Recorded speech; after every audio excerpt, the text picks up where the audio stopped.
피코코라는 이태리 교수 신부님의 그 텔레마코스라는 책, 아마 여기 계신 분들, 레지오 하는 분들은 작년에 레지오 영성교육 에디슨에서 할 때 이 책으로 우리가 조금 봤었죠. 예. 그래서 그때 그 에디슨 신자들이 그 강의가 좀 많이 와닿았는지 이번에 와서 피정도 하겠다 이래가지고 예. 얼마 전에 와서 또 하고 갔어요. 이렇게 오늘 우리 하듯이 이렇게 이 공간에서 그때 뭐 다른 주제로 했는데 아무튼 텔레마코스라는 책으로 예, 같이 오늘 강의하도록 할게요. 열망과 성소에 대해서 한번 보도록 하겠습니다. 기도한다는 건 어떤 의미일까요? 자신이 겪고 있는 그 비극을 그저 자신 안에만 간직하지 않는 것입니다. 그 위기 속에 자신을 가둔 상태로 놔두지 않으며 하느님께 우리의 고통과 절망을 하소연하는 일입니다. 기도한다는 건 우리 안에 간직한 것들을 털어놓을 그분이 있다는 뜻입니다.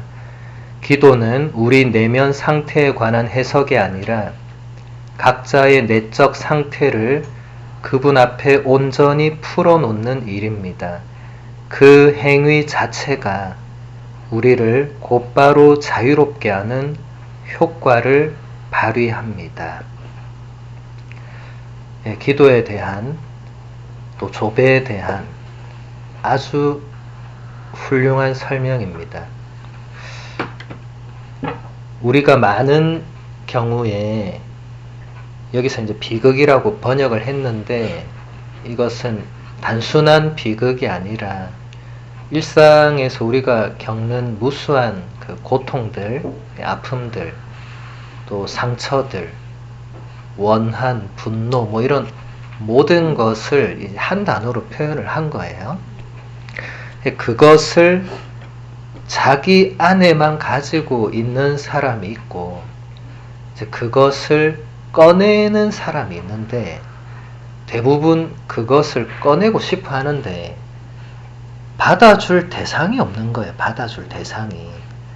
아마 여러분 그걸 실감할 거예요. 아무리 가까운 사람도 뭐 배우자라도 안 받아줘요. 그런 거. 예. 그리고 사실 내가 아픈 만큼 공감이 안 되기 때문에 사실 별 도움이 안 되죠. 그래서 몇 번 얘기하다 마는 거죠. 그냥. 왜냐하면 이것을 있는 그대로 꺼낼 수가 없다는 걸 느끼죠. 그래서 우리가 그런 것을 있는 그대로 다 꺼내 보일 수 있는 유일한 한 분이 계시는데 그분이 바로 이제 하느님이죠. 뭐 예수님이 될 수 있고. 그래서 여러분 성체조배가 대단히 유익한 게 우리가 물론 집에서도 혼자서 하느님께 뭐 혹은 산책을 하면서 혼자서 하느님께 뭔가 얘기할 수 있죠. 그렇지만 감실 앞에서 혹은 현시된 성체 앞에서 그분과 얘기하는 것은 훨씬 더 실제적이고 훨씬 더 우리의 감각적으로도 이게 그분과 함께 있다고 느껴지는 차원이 다르죠.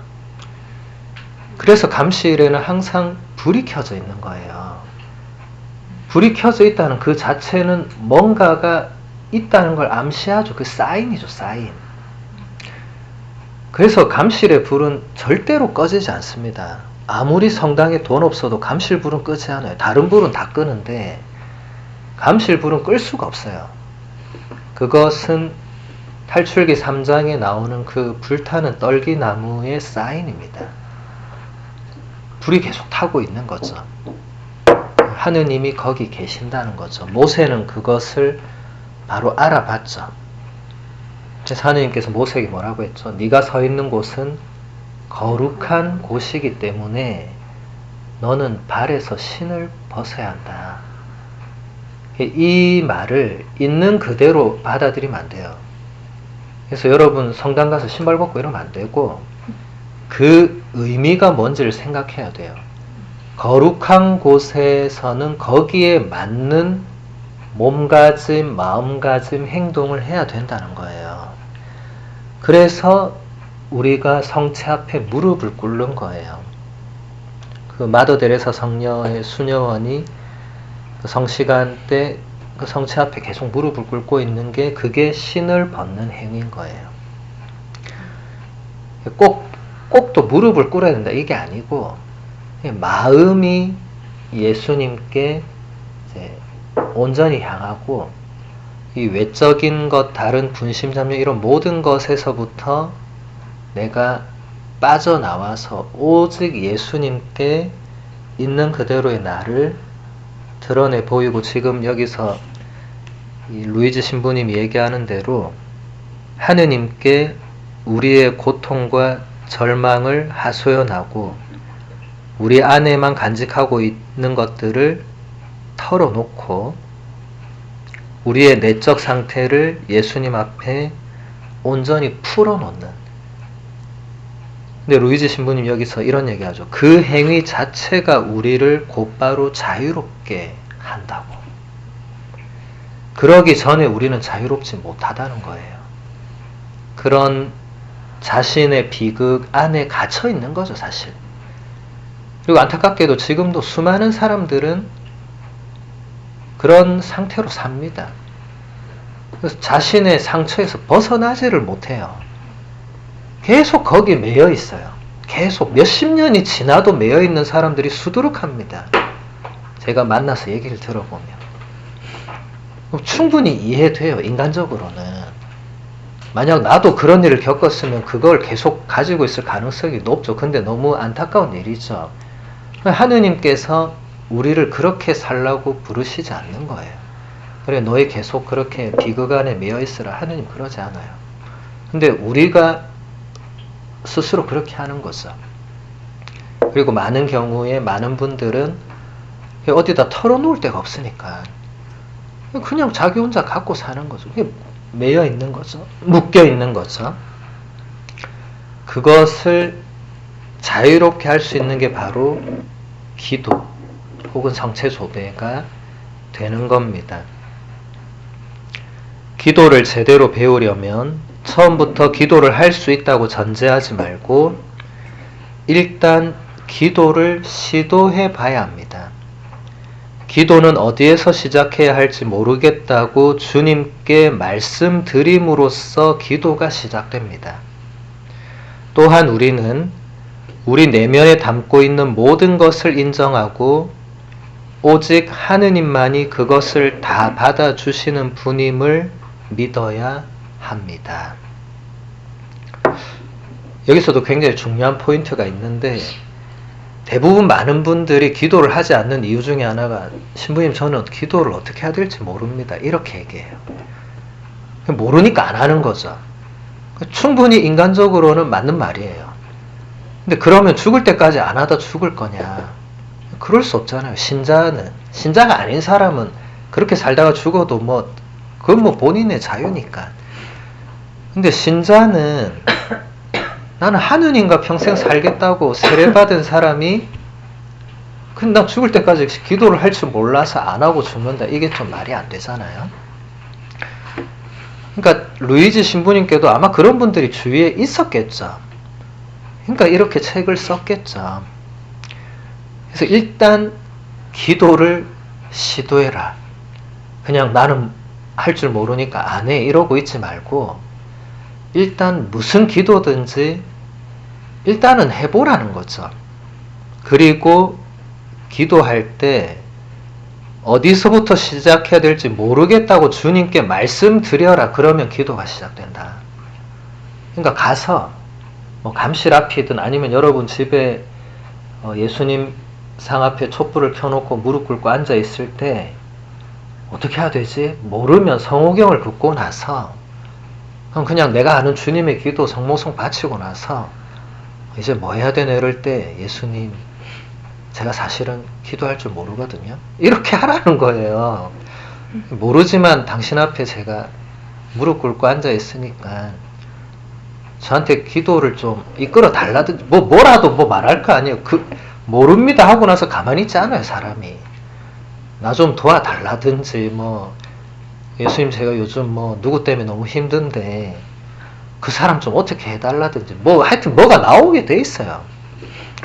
굉장히 초보적이고 유아기적이지만 다 그렇게 시작하는 거예요.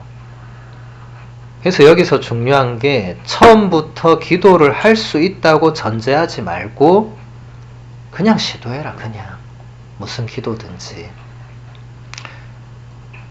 그래서 우리 공동체가 최근에 제가 성물도를 원하는 분들이 이렇게 알려드리고 같이 해보고 자 이제 집에서 매일 이걸로 기도해봐라 이렇게. 이게 처음부터 제가 그렇게 하지 않았고 제가 아직 성체조배에는 신자들한테 한 번도 얘기한 적도 없는 게 처음부터 뭘 이렇게 하라고 막 그냥 던지면 이게 안 되거든요. 사람들이 다 하다가 할 줄도 모르는데 이게 되겠나 하면서 이게 과정이 필요한 거예요. 과정이. 우리 본당이 돌아온 제가 와서 이렇게 했던 걸 여러분이 가만 생각해 보면 이게 제가 그냥 막 올해는 이거 해야지 던지고 이런 거 아니고 제가 계속 저도 기도하면서 우리 공동체에 어떻게 하면 기도를 신자들에게 들어오게 할 수 있나.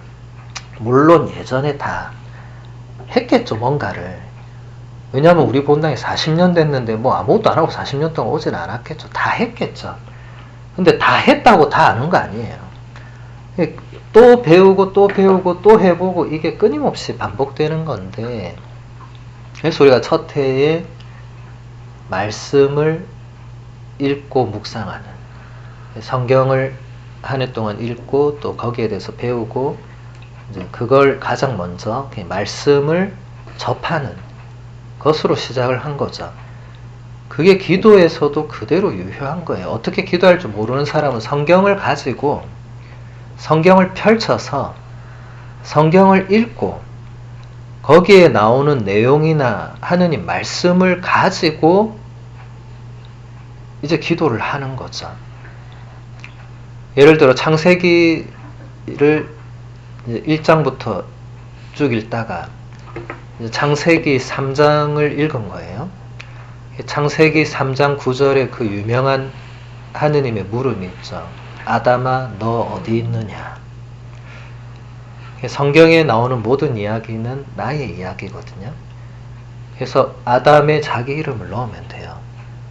그래서 가타리나 너 어디 있느냐라고 하고 이제 기도를 시작하는 거죠. 그러면 나는 어디 있는가?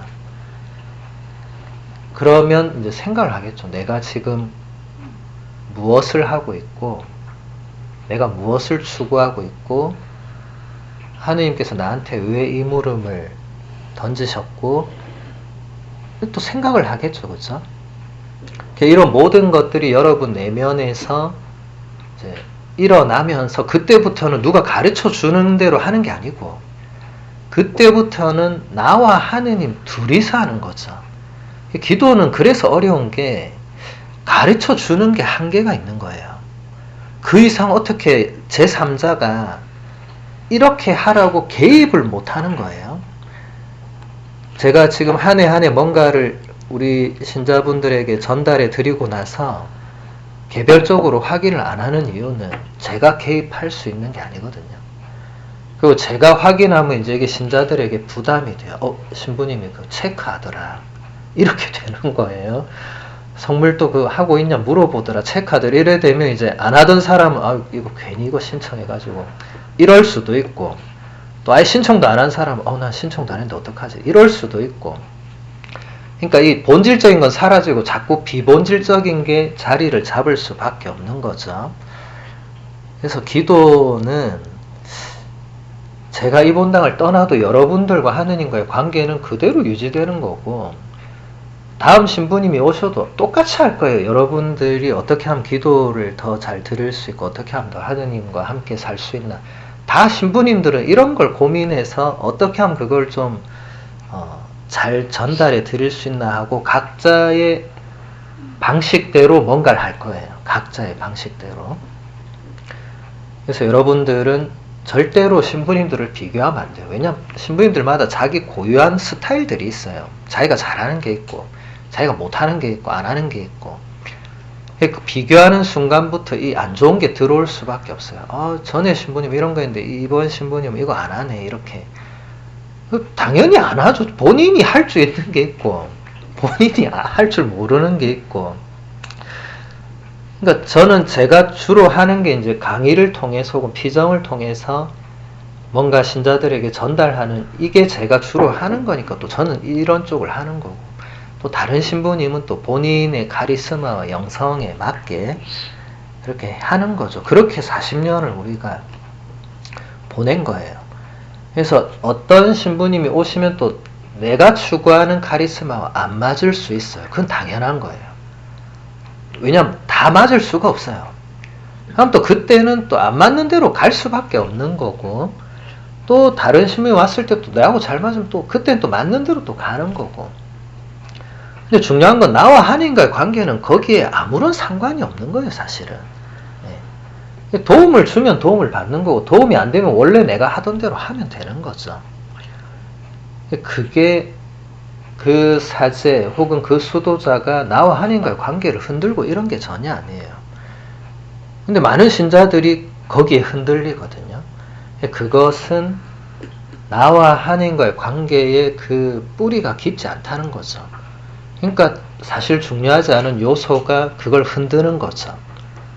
그렇게 해서 냉담하고 결국 떠나는 사람들이 실제로 많이 있죠.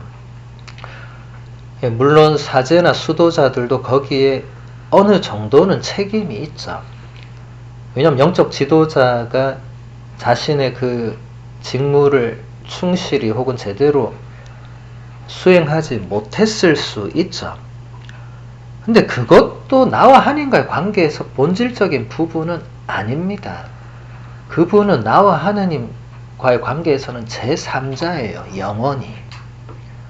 도와주고 이끌어주는 역할을 하는 건 고마운 거지만 언제까지나 제3자예요. 나와 하나님과의 관계에서 끼어들 수 있는 존재는 존재하지 않습니다. 여러분이 영적 지도나 영적 동반을 받을 때도 그 영적 지도자나 혹은 동반자가 여러분과의 하나님 관계에 끼어들어서 시시콜콜 이렇게 못합니다. 그렇게 하는 사람은 사이비 교주입니다.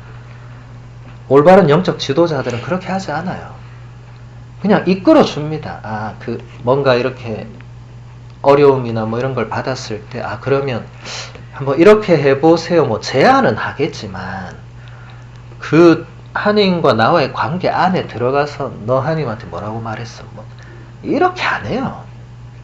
그건 전형적인 사이비 교주들이 그 집단 세뇌시킬 때 하는 거고, 영적 지도자들은 그렇게 하지 않습니다. 영적 동반자들은 더더욱 그렇게 할 수 없죠.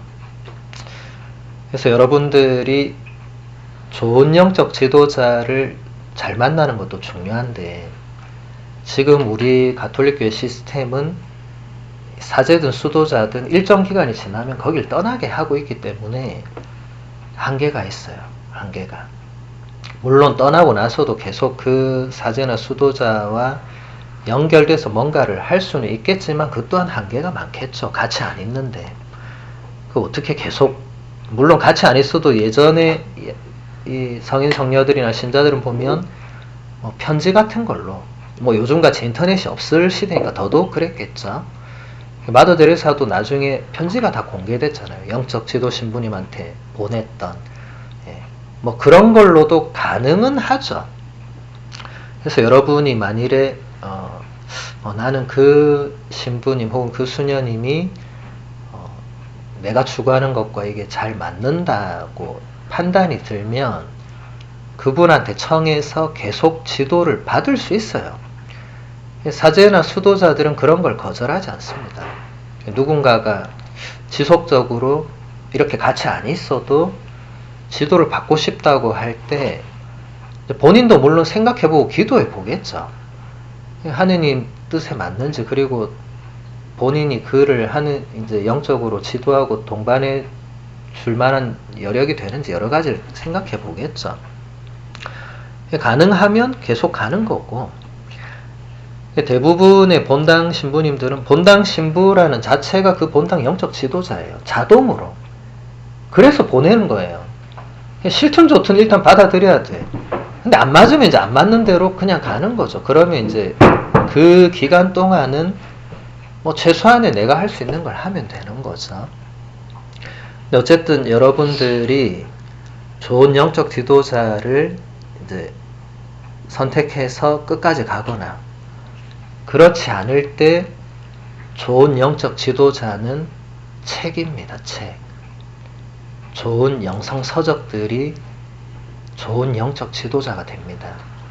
그래서 제가 성경 우리 1년 이제 통독하는 말씀회 보낸 이후부터 매달 좋은 영성 서적, 영적 독서책을 매달 한 권씩 추천하는 이유가 아마 제가 떠나고 나면 다음 분이 그렇게 하지 않을 가능성이 높아서 그런 것도 있지만 그렇게 해서 이제 자연스럽게 뭔가 그런 영적인 걸 갈망하는 신자들이 책을 통해서 그게 어느 정도 이게 되는구나.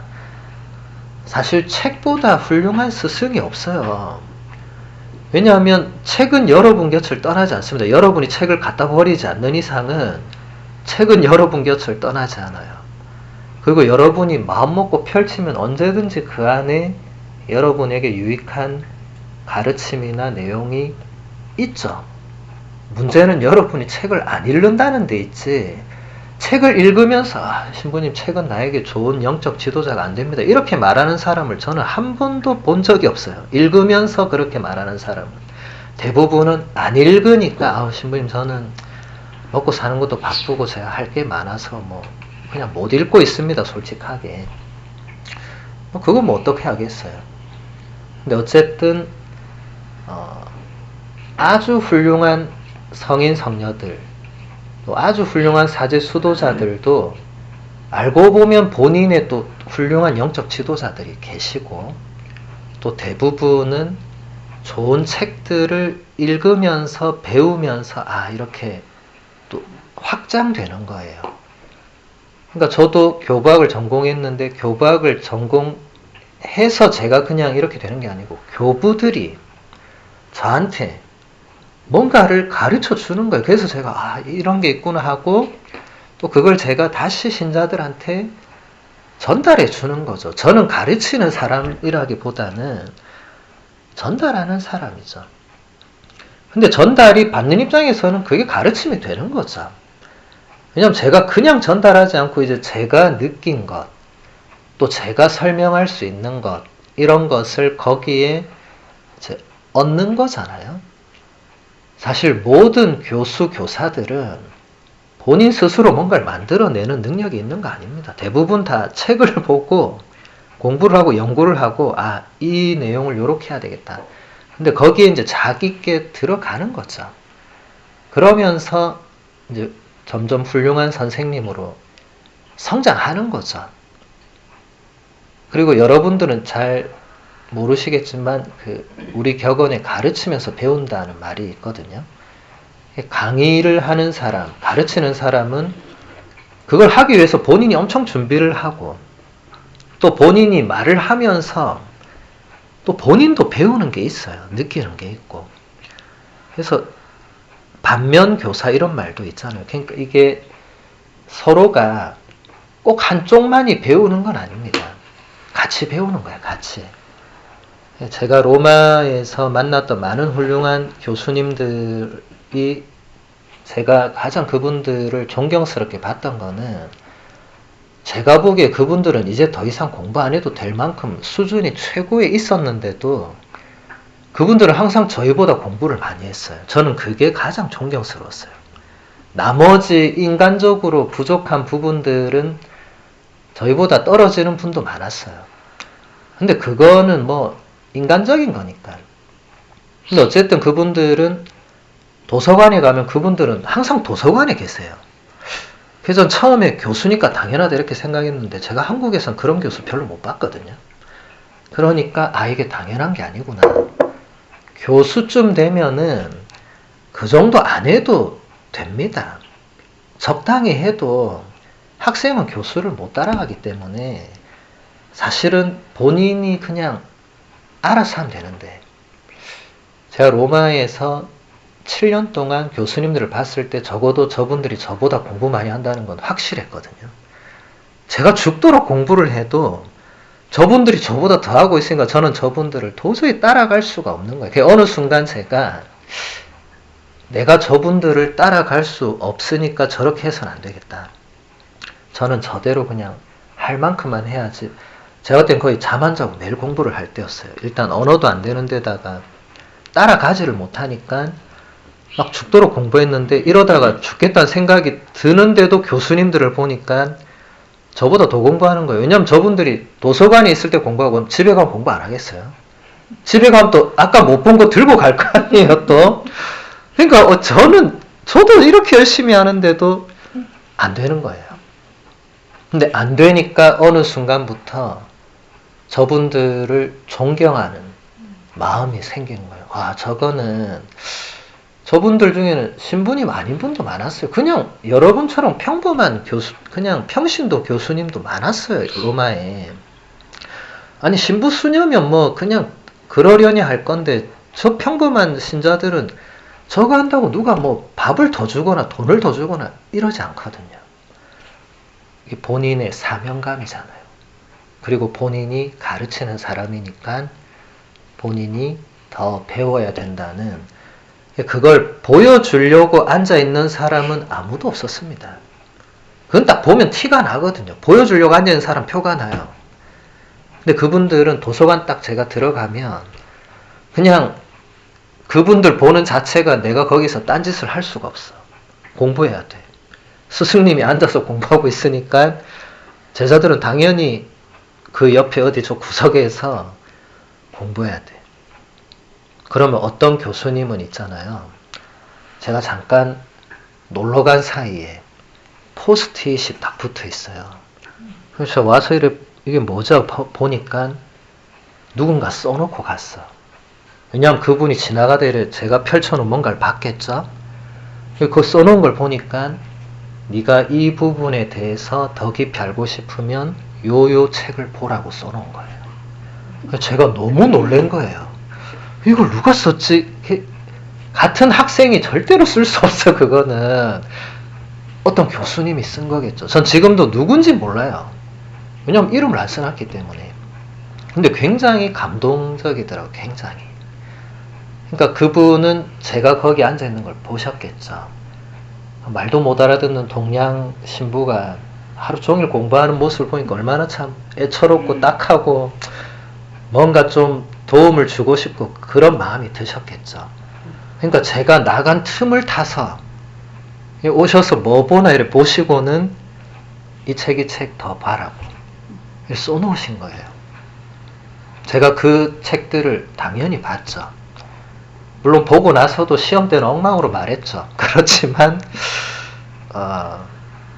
어떤 교수님은 그런데도 만점을 주시고 이랬거든요. 그러니까 그 만점을 준 분이 그걸 썼고 이런 건 모르지만 그때 제가 느낀 거는 이런 게 진짜 가르침이고 이게 지도구나. 이게 저도 나중에 돌아가면 정말 이런 선생님이 돼야 돼요. 이렇게 해야 진짜 스승이 되는 거구나. 정말 학생이 마음으로 존경할 때 그 사람이 스승님이 되는 거구나. 스승연에 노래 부른다고 스승이 되는 게 아니구나. 그런 생각을 했었죠.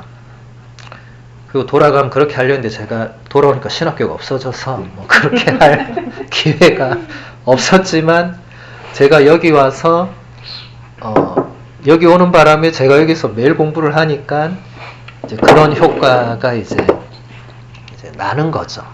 그래서 여러분들한테 이렇게 조금이나마 전달해 드릴 수 있는 것이고, 그래서 여러분들 이 기도를 이제 시작을 해라, 트라이를 해봐라.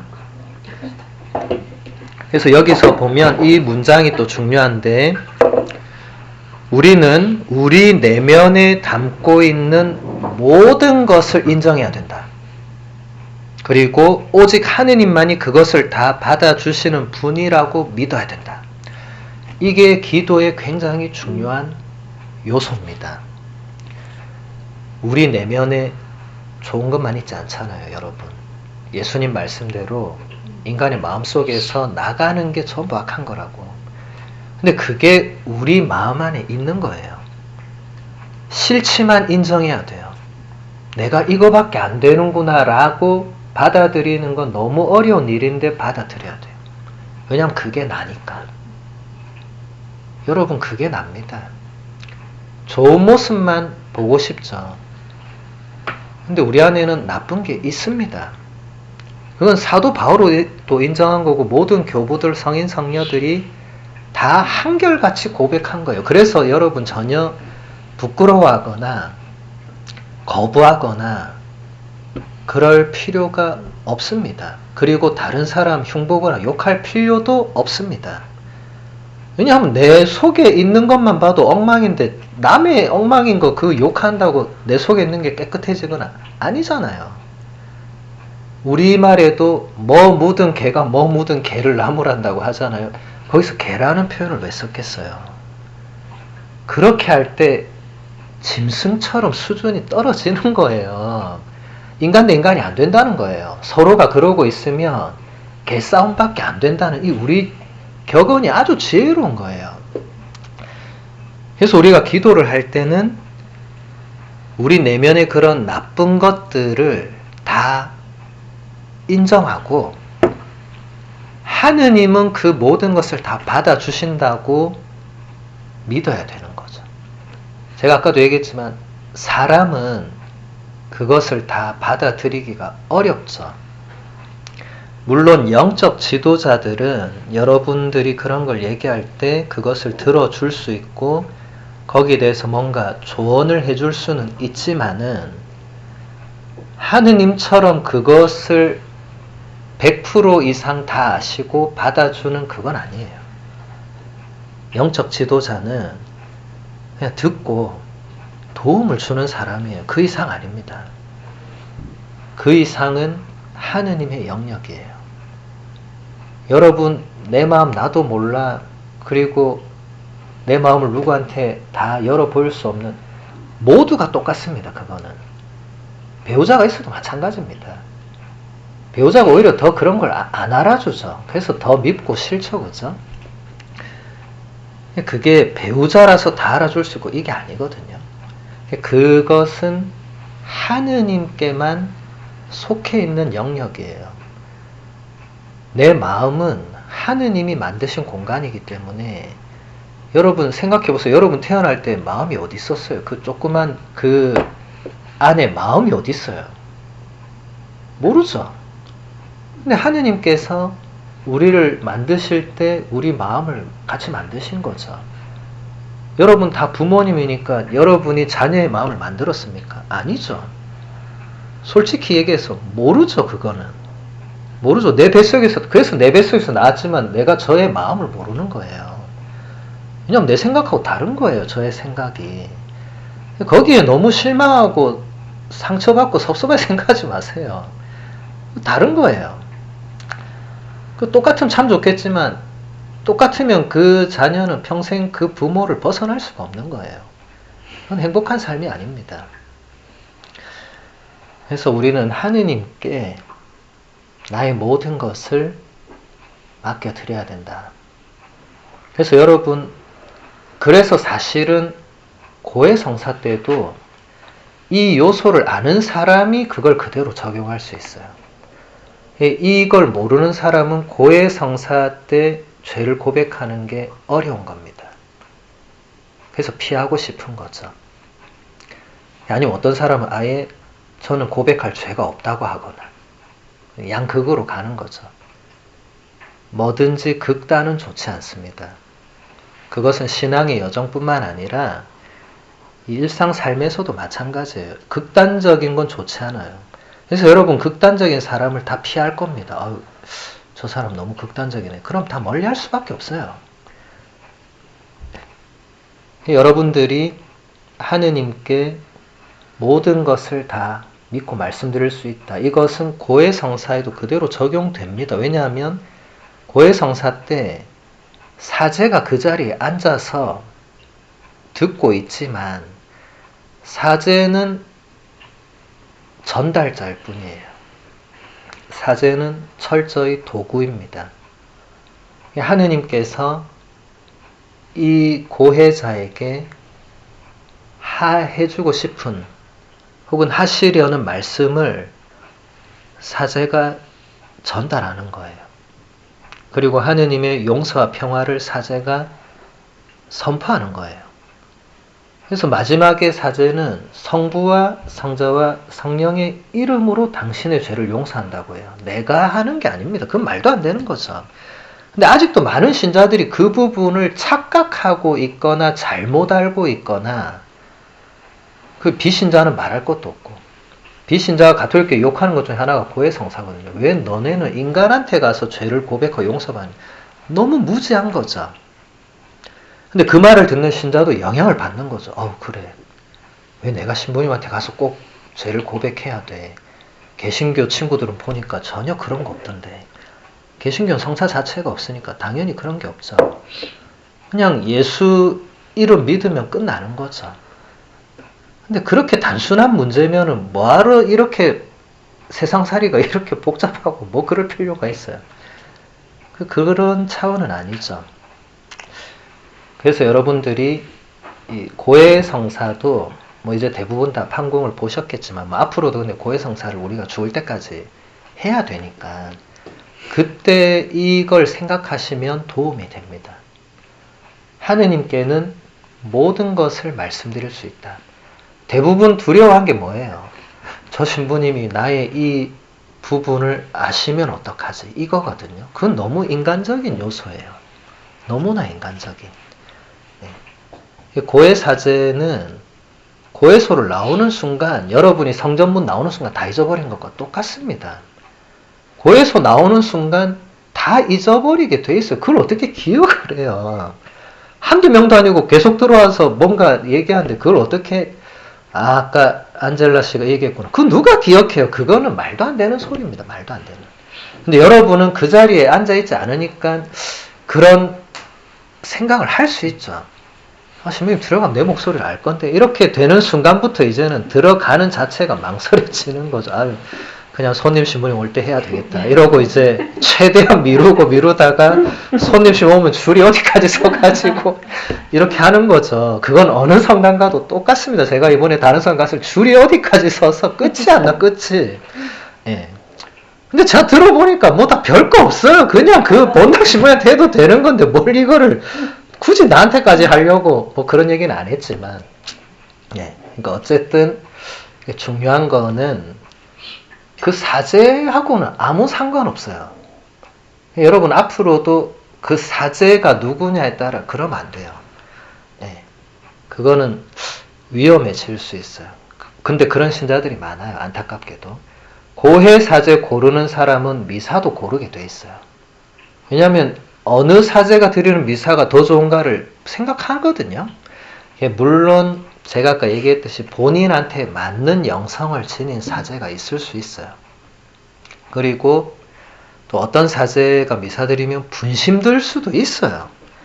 왜냐면 사제들이 미사 드릴 때 그 스타일들이 있어. 그건 개인적인 거니까 분심 들 수 있어요.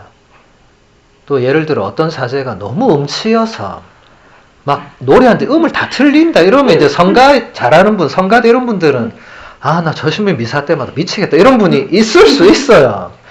아니 그렇다고 그러면 그거 다 가리면 그 신부님 중에 음치도 아니어야 되고 내 뜻에 맞아야 되고 뭐 엄숙해야 되고 뭐 근데 또 어떤 사람은 난 엄숙한 게 싫어 이러면 또 그럼 또 어떤 때는 안 엄숙해야 되고 그 누가 어떻게 그 장단을 다 맞추는 사제가 세상에 누가 있겠습니까? 예수님이 와서 미사해도 싫어할 거예요.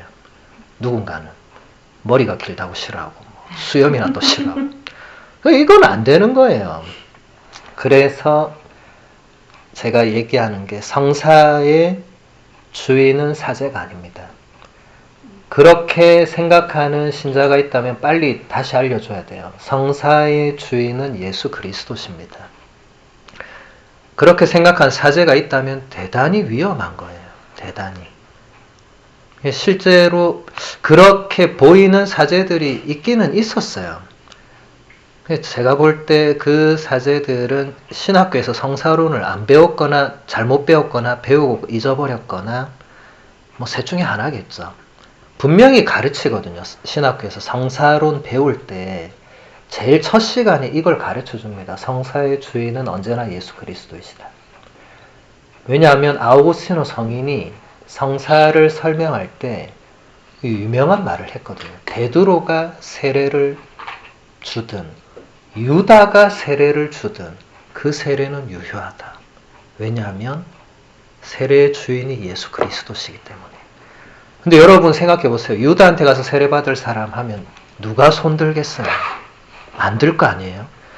근데 아우구스티노 성인이 유다한테 가서 받아도 된다고 하는 거예요. 왜냐하면 주인이 예수 그리스도이시기 때문에. 여러분이 굉장히 중요한 거예요.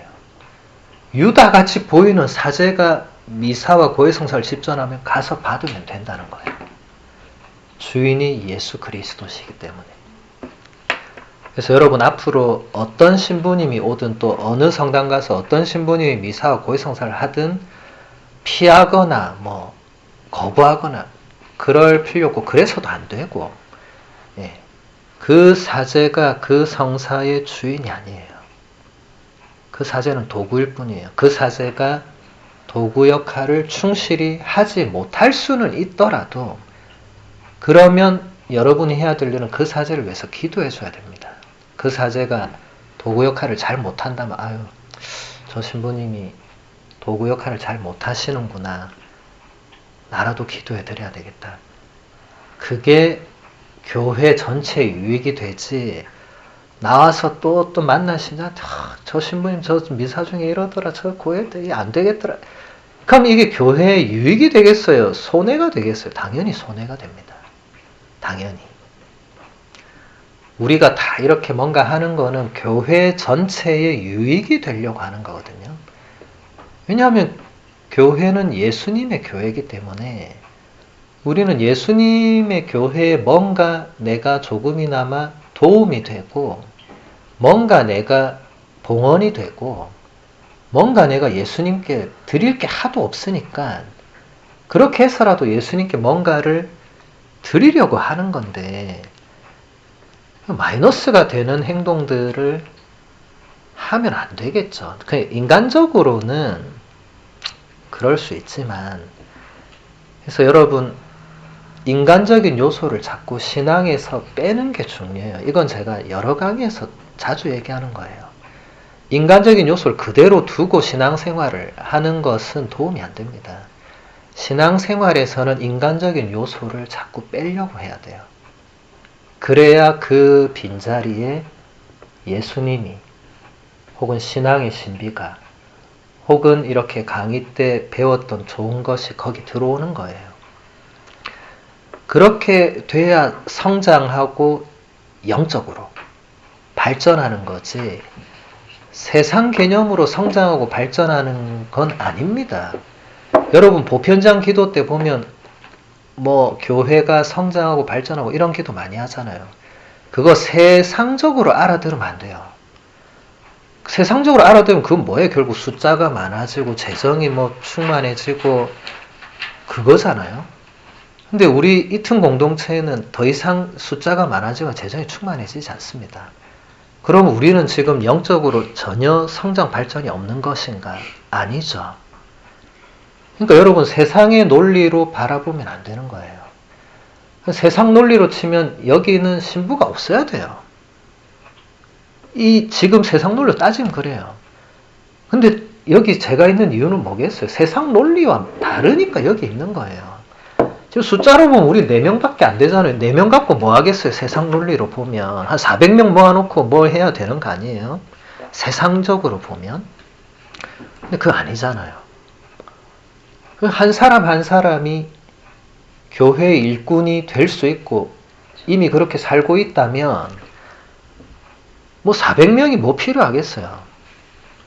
여러분 성경 읽어보세요. 하느님이나 예수님이 숫자로 그렇게 막 하셨는지 오히려 하느님께서 판관기 같은 거 읽어보면 전쟁할 때 이 판관들이 하느님 몇만 명 모아왔습니다. 하느님께서 바로 이러잖아요. 너무 많다고. 이 숫자로 싸우면 이스라엘이 하느님 내가 싸운 게 아니고 자기들이 숫자로 이겼다고 생각할 거니까 돌려보내라고 하잖아요.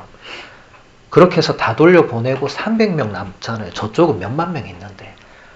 이게 전쟁이 안 될 것 같은데, 그러니까 하느님이 이제 됐다 이렇게 하시잖아요. 이제 내가 어떻게 하는지 보여주겠다고. 지금도 유효한 거예요. 지금도 우리는 끊임없이 영적인 전쟁을 하죠. 유혹과 싸워야 되고, 세상과 싸워야 되고, 세상의 흐름과 맞서 싸워야 되고, 그럴 때 반대쪽은 너무 강한 것 같죠. 나는 너무 약한 것 같죠. 그냥 맨날 넘어지니까 유혹에 또 넘어지고 같은 죄를 또 고백하고 그런 자신을 보면서 난 진짜 왜 이러나 막 이런 생각이 들겠죠. 근데 그런 생각이 나만 들면 내가 문제가 있지만 사도 바오로부터 모든 그 이후의 성인 성녀들이 다 똑같았기 때문에 여러분 전혀 자신을 그렇게 질책하거나 원망하거나 그러지 않아도 됩니다. 고해소에 들어와서 신부님 제가 또 같은 죄를 지었습니다. 해도 됩니다. 다 그럽니다. 다. 같은 죄를 두 번 다시 안 지은 사람이 세상에 과연 누가 있을지 저는 모르겠어요. 대부분 다 같은 죄를 또 짓습니다. 그게 본인의 약함이거든요. 본인이 약한 건 어쩔 수 없는 거예요. 근데 예수님은 바오로에게 나의 권능은 그 약함 안에서 드러난다고. 너는 이미 내 은총을 충분히 받았으니까 계속 네가 해야 될 일을 하라고 하셨거든요. 그게 바오로 개인한테만 꼭 집어서 하시고 다른 사람들은 그거 아니고 아닙니다. 우리에게도 똑같이 하시는 말씀이에요. 우리에게도 한 사람 한 사람에게 예수님이 너의 그 약함 안에서 내 힘이 드러나니까 걱정하지 말라고. 너는 계속 할 일을 하라고. 네가 하고 싶은 일을 하는 게 아니라 내가 너에게 일러주는 일을 하라고. 예수님의 일을 해야 되는 거죠. 어른이란 한편으로는 자신의 인간적인 면모와 실패를 받아들일 줄 아는 사람이며 다른 한편으로는 실패했다고 해서 우울해하거나 자신 안에 갇혀버리지 않는 사람입니다. 어른에 대한 아주 훌륭한 정의입니다. 그죠? 20살 넘어서 우리가 세상적으로, 육신적으로 어른이 되죠. 하지만 인간적으로, 내적으로 여전히 어린아이 같은 사람들이 굉장히 많습니다. 그럼 어떤 사람이 어른이냐? 자신의 인간적인 면모와 실패를 받아들일 줄 알면 그 사람은 어른이다. 그리고 실패했다고 해서 우울해하거나 자신 안에 갇혀버리지 않는 사람이 어른이다. 그러면 그렇게 하는 사람은 아직도 내적으로는 어린 아이에 머물러 있다는 거예요. 그리고 안타깝게도 많은 신자분들이 머물러 있습니다. 거기서 성장하려고 안 합니다. 이건 제 경험으로도 그래요. 제가 아무리 옆에서 이제 성장하셔야죠 푸쉬해도 끄덕도 안 합니다. 사람들이 꼼짝도 안 해요. 신부님 저는 그냥 이렇게 살다가 갈게요. 그럼 제가 더 이상 거기에 끼어들 수 없습니다. 제가 영적 지도자라 하더라도 본인이 거기 머물러 있겠다는데 어떻게 제가 뒤에서 등을 막 떠밀어 가면서 막 숟가락으로 떠먹여 가면서 안 되는 거예요. 본인이 하기에 결국 달려있는 거예요. 그래서 여러분 앞으로 자신의 인간적인 면모와 실패를 받아들이려고 그게 어른이 되는 길입니다. 그리고 또 넘어졌다고 해서 또 실패했다고 해서 우울해하지 않는 것. 그리고 그런 자신 안에 갇혀버리지 않는 것. 그래서 그것을 다른 사람에게 그러니까 좀 신뢰할 수 있는 영적 동반자나 영적 지도자나 그런 사람에게 일단 얘기하는 게 좋습니다. 가장 좋은 건 고해성사 안에서 하면 제일 좋죠. 근데 일반적 고해성사는 아무래도 시간이 짧으니까 그렇게 하기가 어렵죠. 그럴 때는 좀 이제 신부님께 면담성사식으로 청해서 좀 길게 뭐 얘기할 수도 있고, 아니면 이런 피정 시간에 우리가 뭔가 이제 나눔을 할 때 있는 그대로의 그 자신의 그것을 꺼낼 수 있고, 근데 그게 아까 뭐라고 했어요? 그게 우리를 자유롭게 한다. 왜냐하면 거기에 갇혀있던 나를 끄집어내는 행위가 되거든요. 물론 이것은 쉽지 않습니다. 그리고 이것은 혼자서 얼마든지 감실 앞에서 할 수 있죠. 또 그런 여러 가지 루트가 있는 거예요. 하면 되는데 문제는 안 한다는 거예요. 제가 좀 해보세요 해도 안 하는 거예요. 저는 여러분들이 이제 제 스타일을 알겠지만 제가 한번 던지고 나서 더 이상 푸시하지 않습니다. 그냥 그거는 제 몫이 아니거든요. 어떤 사람 그걸 막 서운해요. 왜 신부님 푸시를 안 하냐고. 한국 사람은 좀 푸시를 하고 좀 3번, 4번 해야 되는 거 모르시냐고. 알죠? 알지만 그게 제 스타일인 거예요. 어쩔 수 없는 거예요. 아마 제 뒤에 푸시하는 신부님 오시면 또 불평이 또 이까지 나올 거예요. 이분은 왜 이렇게 우리를 못 살게 구나. 앞에 신부님은 알아서 하세요 이랬는데 이분은 막 강제로 막 이렇게 하니까 아우 못 살겠다 이럴 수 있는 거예요. 그럼 또 그때 맞춰서 또 가야 되겠죠. 근데 어쨌든 중요한 거는 여러분들이 자신 안에서 갇혀있지 말고 나오라고 할 때 나오면 되는데 하고 말고를 여러분이 결정해요. 피정도 제가 모든 분에게 다 열어놨어요. 하고 싶은 사람은 신청해서 하세요. 대부분 안 합니다. 안 하는 걸 제가 푸시하지 않아요. 이거 너무 좋으니까 꼭 하세요. 이렇게 안 해요. 그냥 내가 하겠습니다 한 사람에게 최선을 다하는 거예요. 이거는 뭐 사람을 차별하는 이게 아니에요. 그냥 다 열어놓고 이제 하는 사람은 제가 이게 영적 지도가 가능하니까 그때부터 최선을 다하는 거고, 본인이 안 하겠다는 사람은 본인이 여기 표현에 따르면 자신 안에 그냥 머물러 있는 사람인데 그거는 하느님도 끄집어낼 수가 없는 겁니다. 여러분 요한묵시록 3장을 읽어보면 예수님 이렇게 말씀하시죠. 들어라 내가 문 밖에 서서 문을 두드리고 있다. 누구든지 그 소리를 듣고 문을 열면 내가 들어가서 그와 함께 먹을 것이다. 이 문이 무슨 문이겠어요? 우리 마음의 문, 우리 내면의 문, 우리 존재의 문인데 예수님이 문 밖에 서서 문을 두드리고, 예수님도 너 문 잠궜어 내가 연다 이게 안 된다는 거예요. 이게 안 돼. 여러분 지옥이란 게 왜 있겠어요? 하느님이 이제 나랑 같이 가자 하는데 안 갑니다 하는 사람들이 있다는 거예요. 그게 장소적 개념이 아닙니다. 그건 상태거든요. 그리고 그건 존재예요. 하느님의 사랑을 끝까지 거부하는 사람들이 있습니다. 실제로. 저는 그런 사람들을 실제로도 만나봤어요. 고해서에 들어와서도 그렇게 한 사람들도 있습니다. 그게 고해성사가 성립이 안 됐기 때문에 제가 말할 수 있는데, 고해서에 들어와서 신부님 저는 용서받을 수가 없어요 이렇게 얘기한 사람이 있어요. 그래서 제가 그렇지 않다고, 하느님이 용서하지 못할 죄는 존재하지 않는다고 고백하시면 된다고 했는데도 끝까지 나는 용서받을 수 없다고. 제가 어떻게 해야 돼요? 문 열고 가서 끄집어내서 용서받을 수 있다니까 고함 질러야 됩니까? 안 되죠. 그럼 제가 뭐 어떻게 했겠어요? 알겠습니다. 가시라고. 그 고해성사 아니거든요. 고해성사는 그 사죄경과 마지막 그게 다 돼야 되는 거예요. 근데 그분이 안 받아들였기 때문에 저는 사죄경도 안 했고 아무것도 안 했어요. 그냥 계속 실랑이를 주고받다가 본인이 용서받을 수 없다고 하니까 뒷사람은 계속 기다리고 있고 어떻게 하겠어요? 알겠다고. 네. 다음에 혹시 조금 더 마음이 열리면 오시라고 할 수밖에 없는 거예요. 근데 그건 저만 그렇게 할 수밖에 없는 게 아니라 하느님도 그분에게 내가 다 용서해줄 테니까 오라고 해도 본인이 안 오면 어떡하겠어요? 어쩔 수 없는 거예요. 루카복음서 15장의 그 탕자의 비유 이야기 잘 아시잖아요. 둘째 아들이 집을 나갔어요. 나갈 때 아버지가 잡지 않았죠. 근데 결국 돌아왔으니까 잔치가 벌어지고 아들로서 복권이 됐죠.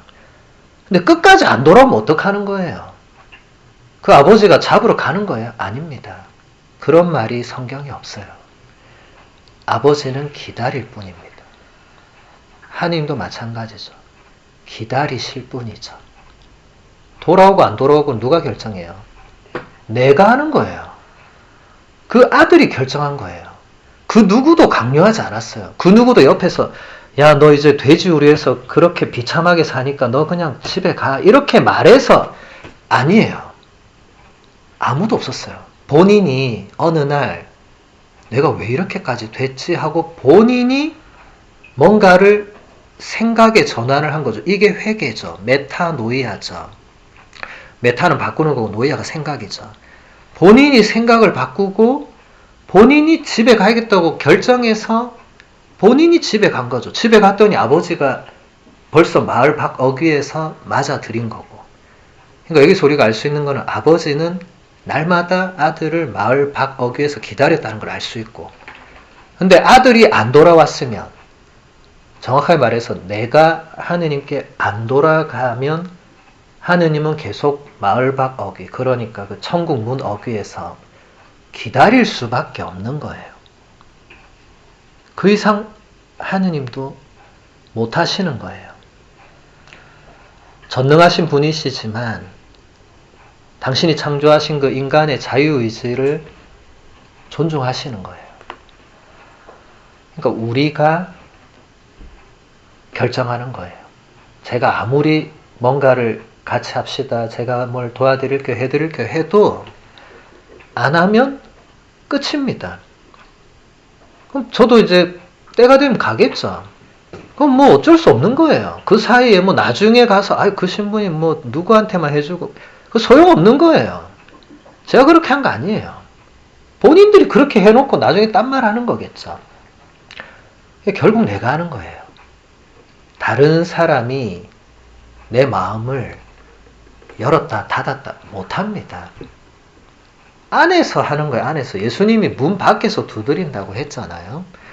여러분이 열지 말지 결정하는 거예요. 그래서 이런 피정의 시간은 우리가 예수님의 그 노크 소리에 귀 기울이는 시간이라고 생각하시면 됩니다. 평소에는 우리가 이렇게 하기 어렵죠. 평소에는 우리가 아무리 열심히 신앙인으로 산다고 해도 이 일상의 삶의 자리는 세속적인 자리들이거든요. 거기에 하느님의 현존을 모셔오는 게 우리가 할 일인데 이게 그냥 되는 게 아니에요. 아무리 손에 묵주를 들고 스카폴라를 차고 말씀을 곁에 두고 한다고 해도 이 세속의 힘이 굉장히 강하죠. 여러분 날마다 느낄 겁니다. 유혹도 엄청 강하고. 그러니까 기도를 할까 말까 고민하는 거예요.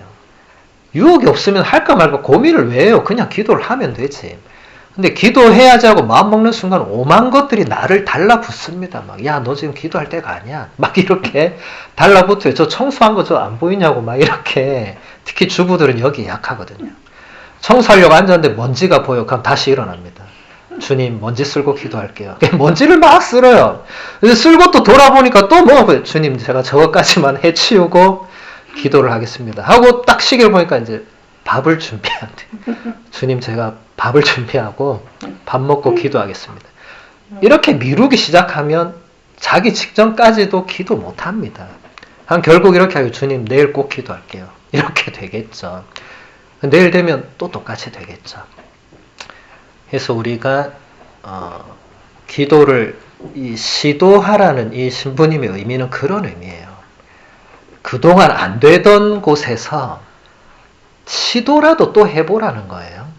하려고 했다가 안 했던 거기서 시도하라는 거예요. 아니면 하다가 포기했던 거기서 다시 해보라는 거예요.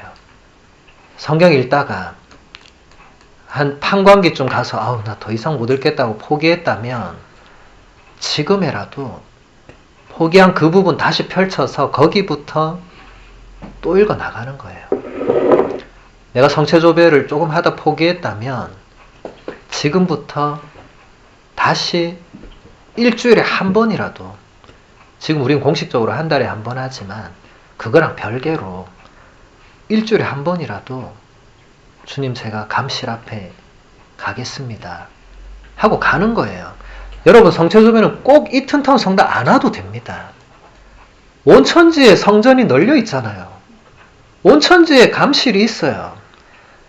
여러분, 마트 갈 때, 그래서 조금 성체조배에 깊이가 있는 사람은 마트 갈 때 그 가까운 성당을 들려서 잠깐 조배를 하고 마트를 가는 그런 신자들이 있어요. 동북부에 있습니다. 아주 훌륭하다고 제가 계속 하시라고 했어요. 그분들은 예수님의 현존이 장 보는 것보다 중요하다는 걸 아는 거죠. 머리로 아는 게 아니라 온 존재가 아는 거예요. 그래서 잠시라도, 여러분 마트 장 보는 시간에 비하면 조배 시간은 아무것도 아닙니다. 근데 잠시라도 감실 앞에 가는 사람과, 아유 내가 오늘 이렇게 할 게 많으니까 아유 뭐 조배는 무슨, 이렇게 하는 거는 이게 매일매일 쌓여간다고 생각해 보세요. 언젠가 그 두 사람은 영적으로 하늘과 땅의 차이가 날 겁니다. 하늘과 땅. 그렇게 예수님께 가까이 가고자 하는 사람은 이미 하늘을 살고 있는 거죠. 그런데 이 핑계 저 핑계로 세속적인 것에만 파묻혀 있는 사람은 땅에 있는 거죠. 그러니까 하늘과 땅의 차이가 나는 거죠. 그래서 여러분들이 이 시도해 보라는 이 말을 오늘 키워드로 잘 생각하시고, 내가 지금 놓았던 부분의 기도가 있다면 다시 트라이를 해봐야 되겠다. 성물도도 몇 번 하다 포기한 사람들이 있을 수 있어요. 왜냐하면 쉽지 않아요. 성물도 같은 기도는 사제나 수도자들이 공동체로 매일 바치는 기도이기 때문에 이거를 한두 번 가르치고 같이 해보고 이제 집에서 혼자 해라, 이게 엄청난 무리수란 걸 제가 모르고 한 게 아닙니다. 근데 그렇게 했더라도 누군가는 거기서 그 시편에 맛들이고 그 시간 전례에 맛을 들여서 하늘을 살 수 있을 그 가능성, 단 한 명이라도. 그리고 포기했더라도 언젠가 이렇게 다시 시도를 해서 또 기도에 맛들일 수 있는 가능성. 또 성물뿐만 아니라 제가 지금 우리 본당에 와서 시도하고 있는 모든 것들은 다 그 아주 작은 가능성을 보고 하는 거지, 제가 뭐 이렇게 잘 될 거야, 모두가 이렇게 될 거야, 그건 너무 세속적이고 인간적인 욕심이 되겠죠. 그래서 여러분들이 오늘 이렇게 배우고 생각한 것들을, 피정 자체도 중요하지만 피정 이후가 훨씬 중요해요. 저는 항상 피정 참여자들한테 그걸 많이 얘기해요. 피정에 임할 때는 좋죠. 이제 끝나고 집에 가서가 문제거든요. 가서 완전 똑같은 사람이 있어요. 언제 피정했냐는 듯이 피정 이전과 이후가 똑같은 분들이 계세요. 그러면 그 시간에 차라리 안 오는 게 더 좋았던 거죠. 그렇잖아요. 시간 낭비한 거잖아요. 똑같으면. 그래서 이 피정 이후가 중요하다. 그래서 제가 항상 강의 끝에 나눔을 하는 것도 피정 이후에 내가 어떻게 살지를 거기서 사실 거의 결정이 된다고 저는 보거든요. 그래서 우리 이 첫 강의는 여기서 마무리하고